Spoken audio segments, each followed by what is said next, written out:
like, look, we got basically two options. Either Erika is an alien or Charlie's alive. We have a special guest with us on the live stream right now. It's Jesse Merl. How are you, sir? He is the founder of the popular YouTube channel Jesse on Fire. He covers politics, culture, MMA, UFO. He's got over 500,000 subscribers, and he also co-founded and served as CEO of Major League Fantasy. That's a sports fantasy gaming platform. It's been featured in Forbes Business Journal, Esquire, produced startup series. He's also a black belt in Brazilian Jiu-Jitsu and a purple belt in regular Jiu-Jitsu. The purple belt in regular jiu-jitsu, black belt on the microphone was that. That's the is that it? Yeah. Okay. Well, welcome to the show, Jesse. Thanks for making time. Thank you very much. I'm a huge fan. Thank you very much for having me. Well, yeah, we featured you recently, and I wanted to just get your take on this. We showed this video of you talking about the Candace Owens coverage of the TPUSA Charlie Kirk assassination, and I'll just play a little bit of this. The people who are attacking Candace fundamentally do not understand what her role in this entire thing is. She is the magnetic center of an open source investigation. She is not supposed to only put pure factual information on her show. She puts clues on her show. She has a tip line getting thousands of tips every single day. She does her best to vet the ones that come in, and then she puts those on her show, and then the community chases them down. It doesn't matter if you don't believe this one or you do believe this one. It's your responsibility to chase down the ones that you do believe, and you look into them, and then you share them with other people, and then they share them with Candace, and then we develop the case that way. We're solving this together. Stop attacking her. So that was I featured that on the show maybe 2 weeks ago, and I was saying this is the best defense of Candace. And the reason why one of the reasons why I say that, it's a great defense. People have to make that argument. You made it well about how she's out there chasing leads, and people are like, well, that lead didn't go anywhere. Yeah, that's how you do an investigation, right? So, and you chase every lead, and if it's a dead end, you go to the next lead. But so tell me, you would be considered a Trump supporter. You'd be considered on the right. Why do you feel like why do you feel this way when almost all the other big influential I would say right-wing social media influencers are trying to say the opposite and call her crazy? People like Tim Pool and Alex Jones and Matt whatever his name Walsh, they're all, everybody is cat turd for everybody, but you're not doing that. And so tell me what the thought process is there. I mean, I tend to not consider myself landing in any specific group or category. And with Candace or any of these guys, it's like, if I feel like someone's opinion is based on a group that they're in or whatever, that I just dismiss it. I didn't even know. I mean, I knew obviously Tim Pool was going at her hard. I knew Alex Jones was, and over the Fort Huachuca and the whatever his name is, Mitch guy, exactly. And yeah, I mean, I think those are probably for different reasons, but Candace, the point I was making is like, she has a tip line that is constantly bombarded by so many people. And at the end of the day, like, unless you think that Tyler Robinson did it by himself, there's going to be more information out there to go find. And if you have the collective hive mind of the internet to use as a resource, and then you have the additional, great minds that can kind of take pieces and then put them together, and all of them watch Candace, she gets them collected. She sends, here's what I have. They go out and someone's going to put it together, whether it's this case or others. And I just think it's, I don't know. I think it's simple. It's simple-minded to like attack a person because a specific clue didn't pan out. And the thing is she's very careful about how she presents the information. Like when she says a statement of fact, she's almost always talking about how she feels about a thing. She says, I don't believe them.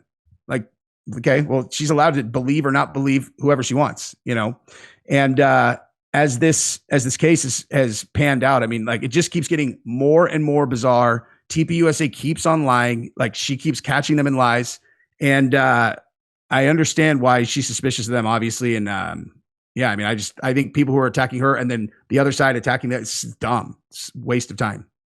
And so What do you? So to me, it look. Do you have a theory on why so many of the people we're talking about, like, what's in it for them to obviously be on the wrong side of this issue? Because, as you just said, you got to be pretty simple to not understand what's going on here, especially since we all know that the FBI is trying to cover this up, which means the Trump administration is trying to cover this up.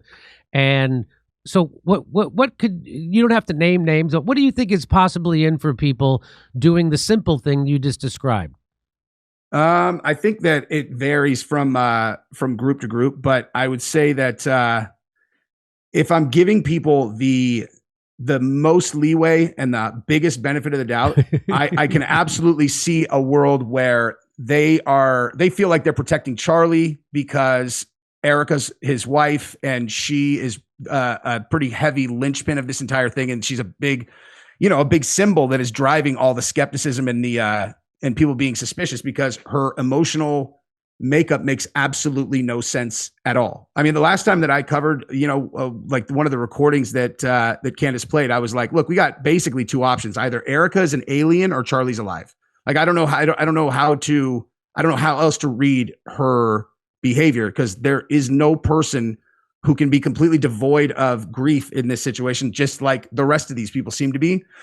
But, so that's like, if I'm giving them benefit of the doubt, they feel like they're kind of defending Charlie. The other ways are, some people just really don't like Candace. I've learned, like I'm immovable on things. Like if I like somebody, you're not going to talk me into me not liking them. If someone went after you, you're not going to talk me into it. Someone went after Candace, you're not going to talk me into it. Like I like who I like. I listen to their shows. If I thought that generally who I choose to put into that category is way less based on their opinions as it is on how I gauge their principles and ethics and whether they believe what they're saying. Like as soon as somebody shares an opinion that I know has some kind of ulterior motive, then that's a huge impact. And everybody that doesn't like her is like, that's exactly what she's doing. I'm like, well, I don't think she is. I disagree. I think she is catching TPUSA in lies, and she can't put together exactly what's going on, but she's just sharing them with you and she's telling you what she doesn't believe, and she's building a case that way. The lies are so blatant, and and they never want to talk about the lies that Candace has caught the people at TPUSA in. Just the contradictions of, well, we weren't allowed to fly a drone. Frank Turek saying, no, we were flying a drone, we were looking at him in real time. And so so that's shocking to me, that how people can just completely ignore that she's catching them in lies, and the fact that they're not upset about the lies coming from the TPUSA crowd, I think is very telling. It's very telling. But what do you make of I have my theory about why TPUSA is engaged in an obvious cover up and lying. Do you have a theory? Oh man. I've been back and forth on when I wanted to bring this out and be very straightforward about it. I would just at least let me think about how I want to present this, because you want to take a break. I already know that if I put this out absent the supporting video evidence and then just kind of presenting it piece by piece, it's going to sound completely insane. But I have been looking. I'll tell you how I got to my theory, so it'll sound less crazy. So when I saw, obviously, like we said, Erika's behavior makes no sense. It just makes no sense. And so you're left with like psychopath, alien, Charlie's not dead. And I looked at this case in detail. I mean, like I covered every single aspect of this thing. Every time that there was a new clue, I looked into it. Every time there was a new story, I did a story on it. I said what I thought it was. I looked at every single possible thing. And so when I saw the video of her on that, the Amazing Race audition with that guy, and they kind of, they were sharing it maybe week before last, and they're like, look at her. She's saying sex sells. That's not Christian. And I'm like, all right, but what this is to me is I'm getting to see what she's like before this incident, kind of shaped our opinion of her. She seems totally normal. Like she seems totally normal to me, like in those videos. And then I saw the video of her kind of draping herself over Charlie the night that Trump won. And I'm like, man, also seems normal. And Charlie seems to very much trust her and they seem really close. I can't make this make sense. Then Candace played that recording of her after the memorial and she's elated. There's no grief, like none. And that's when I started going, dude, is it insane to think it's possible that he could actually be alive and this is a huge publicity stunt? And so at that point, I went and started looking back, and I'm telling you, like, I'm going to put this video out either tomorrow morning or tomorrow afternoon as kind of like the starting point. But every single thing that I've looked at from that day that I just was going, what is going on? Why are they behaving like this? If you insert publicity stunt, it answers it. Every single one, literally without exception. You got Farnsworth on the wall. They shot Charlie. They shot Charlie. It's like the least convincing thing I've ever seen. You got Mike McCoy, who just like gets on the phone and starts walking away the second that Charlie gets shot. You've got you got Charlie getting carried to the truck. There's no blood trail. These guys with the first aid bags walk up and try to help. They're like, nope, we don't need any help from first aid. They carried him. He has a neck wound. That makes no sense. You've got you've got people afterwards who are behaving like there's nothing else. And then there's about 10, you got the security guards over him. They're like smiling at each other while they've got a principal who supposedly just got his head blown off. None of it makes any sense unless what?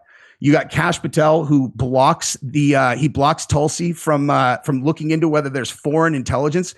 All of these things are so bizarre by themselves. And then you're like, well, what if it's a publicity stunt? And it literally, every single question that I've had is like, man, I don't know. Because it sounds insane, but I don't know what else to make of all of this stuff except if there's like one solution. Anyway, I'm gonna put it together. I'm not saying that is definitely the case by any stretch of the imagination. I don't know what it is, but that's the first thing that I looked at that answered more than like one question in a vacuum. Is it possible?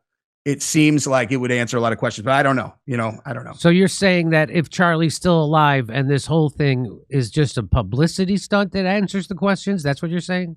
Like if Charlie juked it, like if Charlie put it all together and it was some kind of publicity stunt, if they were instead like he faked it, and they did it for, because you'd have to get into motive. That's why I'm going to need like multiple things. Here's the thing. If he's dead, I think it's a leftist. To tell you, since it happened until about 72 hours ago, I was 100% convinced. I was never movable that it was the leftists. And I just thought there was a much bigger conspiracy around those guys.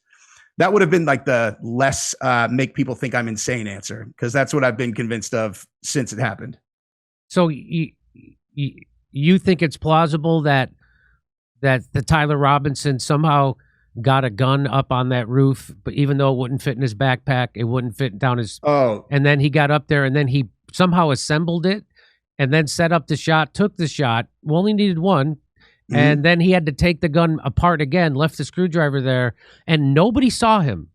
Nobody saw him. So that's got to take at least a couple of minutes. A guy with a rifle, a long gun on top of a roof.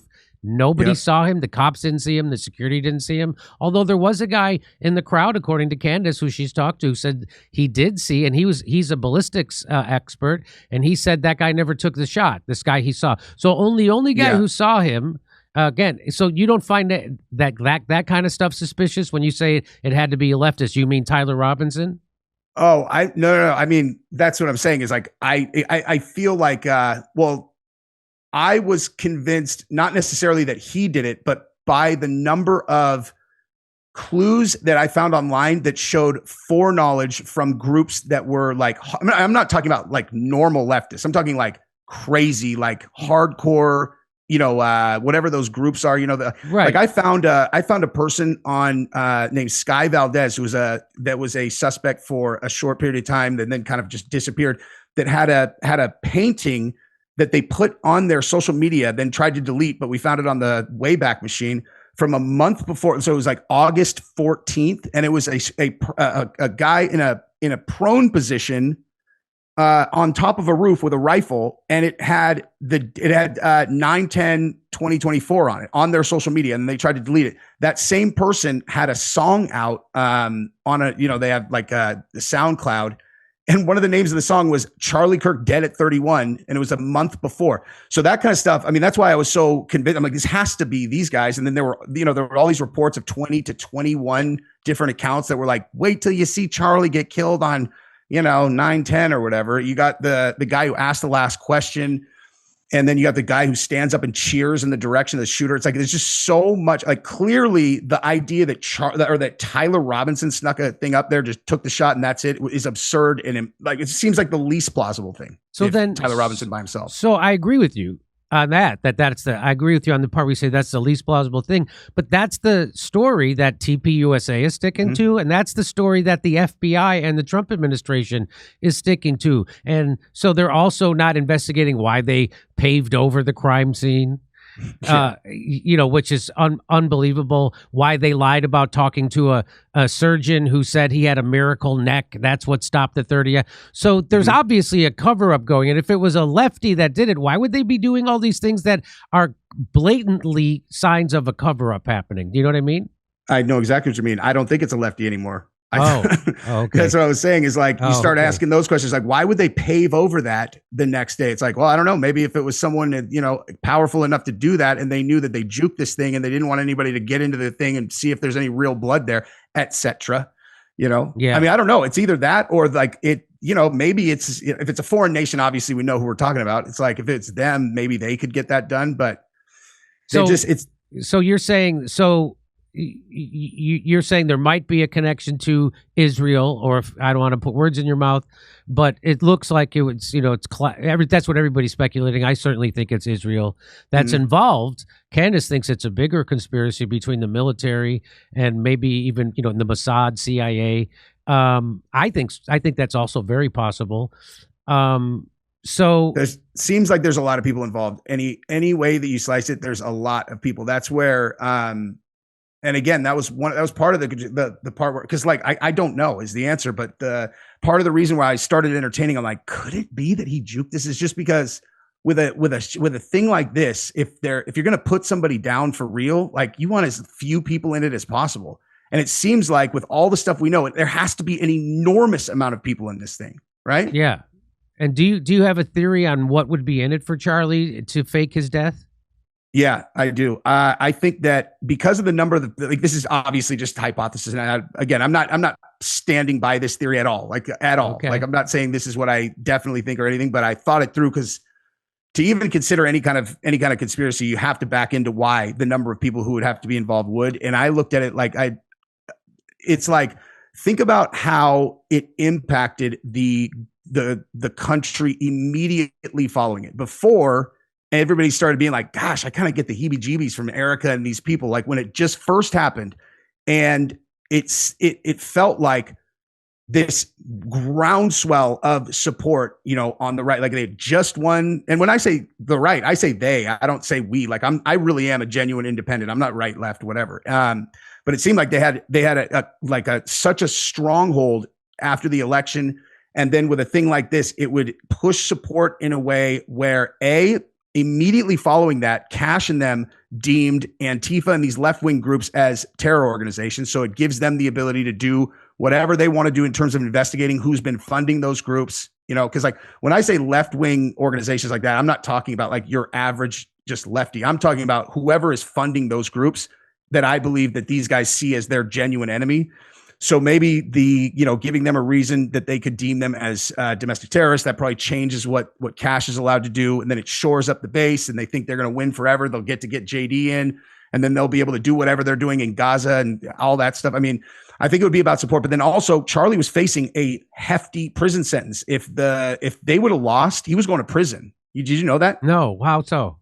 So he said, so Charlie was part of the Jack Smith investigation. I just found this out too. So he was part of the Jack Smith investigation, the Operation Arctic, whatever. And he is on video saying, he's like, hey, do you know why I cried on election night? And the guy's like, because whatever. And he's like, no, I cried because Joe Biden had turned the full strength of the American government against me. And he was attempting to put me in prison. And so as a result of us winning, I was so relieved that I was going to be able to see my children grow up that I cried. That's why. And I was like, that would certainly put a spook into me for sure.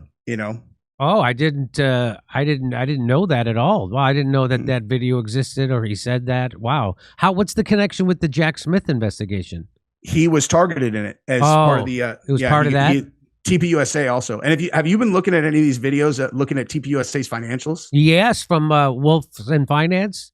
Yeah. Yeah, it's obvious. How do you think they would have done if they would have gotten into their finances and they were trying to say that, like, hey, we're looking for financial crimes? You know, like Charlie probably wasn't like, oh, you know, like, yeah, there's two sides. It's like, was the government weaponized against you because you're with Trump? For sure. But like, if they look, are they going to find crimes? And from what I've seen, it seems like extraordinarily likely to find crimes that were too late to cover up, maybe. You know what I mean? Yeah, I mean, with all the shell companies and the big amounts of money, and then a lot of it going to a UPS mailbox in a strip mall, yep. And they're trying to pretend that's normal, and that's how you run a business out of a. I've run a couple businesses. You don't run them out of a mailbox at a UPS in a strip mall.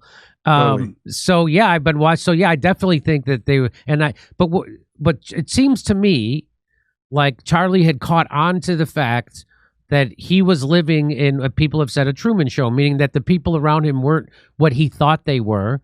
And I think even including his wife, because there was a part when she was on with Glenn Beck and she was sitting at Charlie's desk and she picks up a note. Did you see this video where she picks up a note and he talked about how he was lonely?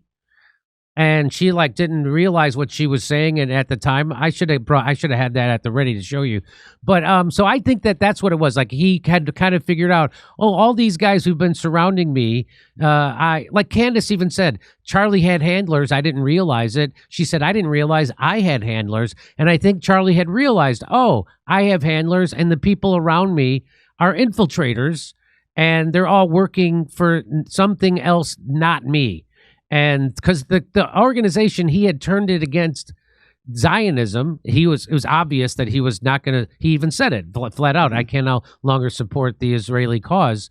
And they desperately wanted to everybody around him wanted to keep it on the Israeli cause because it's right back to being, Shabbat Shalom. They are right back in doing Zionism 1000% at TPUSA. In fact, she's doing this new tour, Make Heaven Crowded. Anyway, so the whole thing is Zionism. And so I think he realized, like, oh, these people are all infiltrators. I'm going to order a Doge accounting style review of the finances here. And 8 days later, he was dead. I think it had to do with him waking up to the fact that he was a pawn. He did have handlers, and that he knew there was financial crimes happening, and he was going to get to the bottom of that. And they couldn't let that happen. That's my theory. Totally reasonable, because what I can say in just now in the last, recent past, like looking into all of the things that happened that day, I could say pretty confidently there's no scenario where TPUSA is uninvolved in whatever happened. Like because I never looked. Like that's the thing. Like I always watch Candace, but I don't need to agree with people to like their stuff. You know what I mean? Correct. And so I always watched and I knew all that stuff. And then when I just started to entertain it, it's like, this is way too much smoke for there not to be fire. And so it's like, is Charlie a part of it or is he not? Because it's like, it's either this big collaborative group that is betraying him or he's the one who's at the helm of all of it. Like, I don't know. I mean, it sounds extremely flat earth as it comes out of my mouth. And I am certainly not a flat earth person, okay.